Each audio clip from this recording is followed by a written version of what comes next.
नमस्कार, स्वागत आहे तुमचे आपल्या आवडत्या यूट्यूब चॅनल ज्योतिषी उपायमध्ये।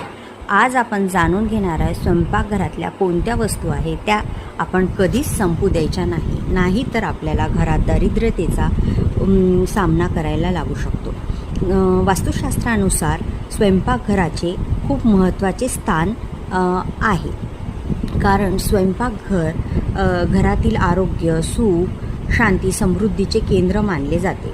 स्वयंपाकघरात माता अन्नपूर्णेचा निवास असतो व स्वयंपाकघरात सकारात्मक ऊर्जा टिकवणे फार गरजेचे असते।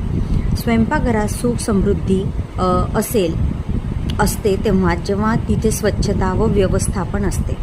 त्यामुळे घरातली हळद ही कधीही संपू द्यायची नाही, कारण हळद ही भगवान विष्णूशी संबंधित असल्यामुळे ती संपल्यास सौभाग्याची कमी येऊ शकते, घरातून आनंद निघून जाऊ शकते। पिठाचे रिकामे भांडे राहिल्यास घरात गरिबी, दरिद्रता येऊ शकते। त्यामुळे घरातील पीठ हे कधीच संपू द्यायचे नाही। त्यासोबत तिसरी गोष्ट आहे तांदूळ हे आपण पूजेत अक्षदा म्हणून वापरतो। घरात तांदूळ नसेल तर शुक्र ग्रह अशक्त होतो व माता लक्ष्मी आपल्याशी नाराज होते।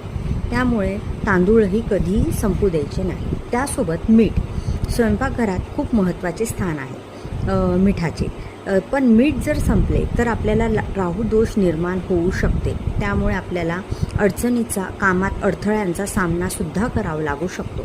त्यामुळं मीठसुद्धा कधीही संपू द्यायचे नाही। या गोष्टीचा तुम्ही नेहमीच लक्षात ठेवा। व्हिडिओ आवडला असेल लाईक करा, शेअर करा आणि चॅनलला सबस्क्राईब करा। धन्यवाद।